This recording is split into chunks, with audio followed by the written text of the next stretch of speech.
Hi, thanks for checking out our video here. This is going to be hopefully a how-to repair video on a old Bulldozer supercharger. It's a model 4309A.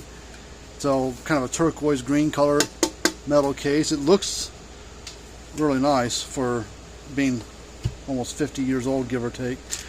So we're going to plug it in, tear into it if we need to, and see what it does. Some guy brought me 3 units to work on, and he picked this one up at a state sale auction thing, and he didn't know much about it.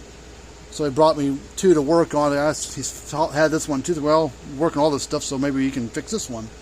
So we're going to tear into it. So we'll get started here in just a second. But if you'd like to subscribe to the channel, we'll be happy to have you subscribe. You like this kind of stuff, hit that thumbs up button. If you want to send us something, you're welcome to send us something for us to work on. We work on all brands of these things and all ages. Alright, so it's 110, 120 volt. We're going to power it on. Well, it's clicking, flashing. Camera's not always picking the light flashing, but it is flashing every single time. Well, maybe there's nothing wrong with it. I don't know. Let's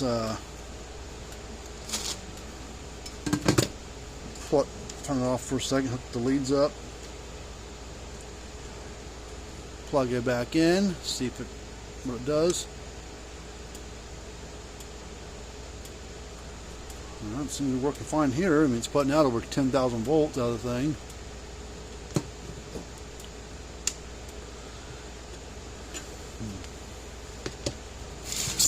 I really don't want to take it apart if I don't have to. I've got other videos on this one from a long time ago that I did. See if we can put a screwdriver across, see what kind of spark it jumps. Yeah, I'd say it's working just fine.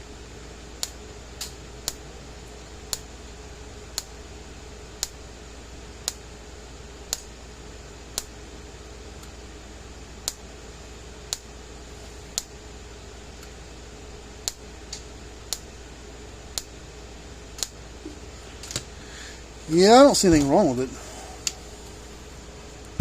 And it's riveted together. I really don't want to drill the rivets out and all that stuff if I don't have to.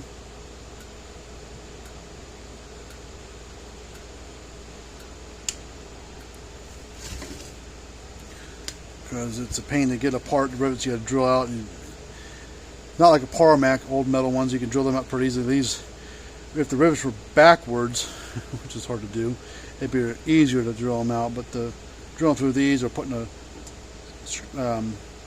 something down inside to bust those rivets is kind of a pain. So I'm not going to open it up. I've got other videos on YouTube you can search and find if you want to look at the inside of one, or if you own one of these, just open it up yourself if you want to see the inside of it. It seems to be working fine, so I'm going to leave it be and call it done. I'm going to move on to one of those other ones. So we'll put our stickers on here. But you can't fix something when it's not broken. I don't know, maybe he bought this thing thinking there was something wrong with it, or just wanted me to check it out. He really didn't say. Unless he's got on too much. This is a solid state. This isn't low impedance, so it can't handle the load on the fence line. You know, it says shocks through wet weeds. That's on. Back in this day, they weren't, low impedance wasn't even around. At least here in the States, it wasn't. And these would only go so far. The longer the fence run was, the weaker it was down the line, and the more grass you got on there. It didn't have the reserve power like the low impedance ones do, and it couldn't power through it. It just basically gave you all the power or not enough.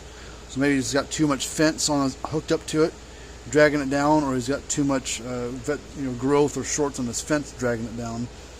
But overall, the unit works fine. Nothing wrong with it. So. Well, it was pretty quick and painless.